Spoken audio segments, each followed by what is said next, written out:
महापालिकेत आमची मीटिंग होती.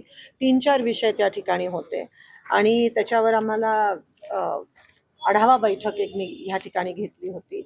पण आता तुमच्या समोर पण काय बोलू, कारण का काही शब्दच राहिले नाही आहेत. एवढं ह्या ठिकाणी महापालिका हे भ्रष्टाचाराचं केंद्र झाल्यास आढळत आहे आम्हाला.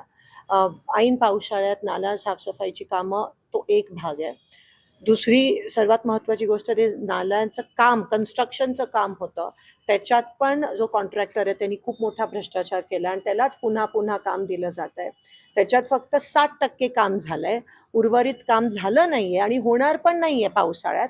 महानगरपालिकेने त्यासाठी काही कंटिंजन्सी, वेगळा प्लॅन, माहिती होतं पावसाळ्यापर्यंत हे काम होणार नाही आहे, पण 70% आज पूर्ण शहर खोदलं आहे आणि ते तसंच होणार आहे. आणि खूप मोठं आज परवा जो एक पाऊस झाला त्याच्यामुळे इतकी अपदा झाली. येणाऱ्या दिवसात अजून अपदा होणार आहे, मी हे लिहून देते. कॉन्ट्रॅक्टर काम करणार नाही आहे. काही कामं त्या ठिकाणी झालेत. नाले साफसफाई पण 65 ठिकाणी झालेत.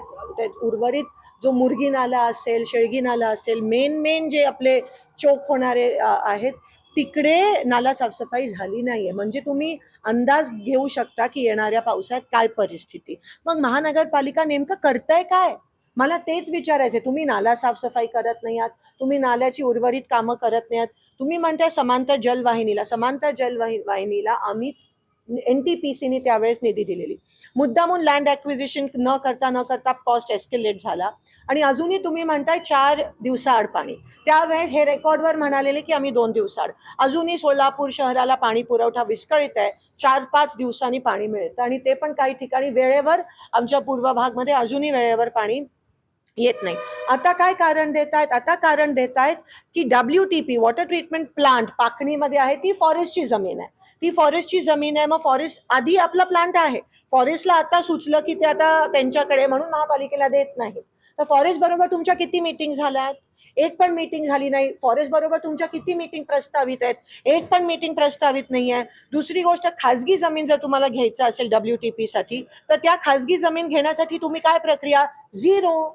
मग काय काम करताय तुम्ही? काम पुढे नेतच नाही. हे महत्वाची काम आहेत आणि तुम्हीच म्हणालेला 2 दिवसाआड पाणी मिळणार आहे.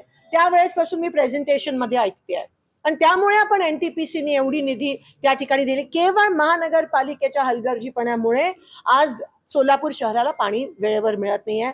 येणाऱ्या पावसाळ्यात खूप मोठे या ठिकाणी लोकांना अडचणीला सामोरे जावं लागेल, कारण का मुद्दामून महानगरपालिकेने सगळी नाला साफसफाई आणि नाल्याची जी उर्वरित कामं होती ती सगळी त्या ठिकाणी पेंडिंग ठेवलेत. आपला आसरा पूल असेल आणि मर्याई चौकचा पूल असेल, ती पण कामं आपल्याला वेळेत होताना दिसत नाहीये. आज DRM म्हणजे रेल्वेचे अधिकारी होते, NHAIचे होते, नॅशनल हायवेचे अधिकारी आणि महानगरपालिके, तिघांमध्ये ताळमेळ दिसत नाहीये. ह्याची NOC इकडून राहिले, त्याचं QAP तिकडून राहिलंय, त्याचं WQAP राहिलंय, ट्री कटिंग राहिलंय, मेथड स्टेटमेंट, असे शब्द वापरतात आणि ताळमेळ नाही. कोणालाच माहित नाही ह्यांच्या जॉईंट मीटिंग होतच नाहीत. आणि म्हणून ह्या दोन्ही पुलांची कामं कधी होणार आहेत हे आपण अंदाज पण नाही घेऊ शकत. त्याच्यामुळे पूर्ण सोलापूर शहराची लाईफलाईन कोसळली आहे, कारण का तिकडे पूर्ण ट्रॅफिक जॅम होतोय आपल्याला रामवाडीपासून आणि तिकडे अनमॅन्ड आहे, एक पण पोलीस तिकडे नसतो आणि पुन्हा एकदा नागरिकांना या अडचणींना सामोरे जावं लागेल. मग तुम्ही कोणती विकास कामं करताय? महापालिकेकडून होतंय तरी काय नेमकं? ही जर 4-5 महत्वाचीच कामं प्रलंबित असतील तर. त्यानंतर आम्ही शुभ्रा आर्ट गॅलरी, आपली सोलापूरची वास्तू तुम्हाला माहिती आहे, त्यासाठी स्पेशल निधी आणलेली. मुद्दामून ते काम ठराविक लोकांनी आणलं होतं म्हणून ते काम थांबवलं. त्याची निधी लॅब झाली. मुदतवाढीसाठी एक पण पत्र महापालिकेकडून गेलं नाही. एकाची निधी लॅब झाली, एकाची निधी अजूनही आहे. 3 कोटी पडून आहे. सेटलमेंटचं ग्राउंड आपण विकसित करणार होतो. सेटलमेंटमध्ये राहणारी बरीच मुलं ही पोलीस भरतीसाठी जातात. आपण तिथे छान ग्राउंड विकसित करण्यासाठी निधी आलेला. 3 कोटी निधी अजून प्रलंबित आहे. मुदतवाढीचं पत्र महापालिकेने अजूनही महाराष्ट्र गव्हर्नमेंटला, महाराष्ट्र शासनाला पाठवलं नाहीये. जाणून बुजून ते काम अडवलंय. तेलगू भवनचं काम, त्याच्यासाठी पण कोट्यावधी, त्या ठिकाणी लाखो निधी त्या ठिकाणी मी आणलेली. एक सिंपल NOC कलेक्टरचं ह्या लोकांना 2 वर्ष लागले घ्यायला. मुद्दामून ते काम आम्ही ठरवलेलं म्हणून माझ्या तेलगू समाज बांधवांचं काम हे काय वैयक्तिक कामं नाहीये, टेंडर उचलण्याची, कॉन्ट्रॅक्टर आमचे दमदाटी देऊन. ही सोलापूरच्या जनतेची विकासाची कामं मुद्दामून महानगरपालिकेने थांबवली. ती खास आम्ही आली. बरं चला, नगरोत्थान पण तुम्हाला माहितीये, नगरोत्थानचे फक्त 250 कोटी प्रस्तावित होते, फक्त 80 कोटी आले आणि 250 कोटी येणार नाही. महाराष्ट्र शासनाकडून ह्यांना ठोस उत्तरं मिळत नाहीयेत. VCs मध्ये चीफ सेक्रेटरीला पण सांगण्यात आलं, ठोस उत्तरं नाहीयेत, कारण का ते पैसे कुठे वळवलेत हे तुम्हाला सगळ्यांना माहिती आहे.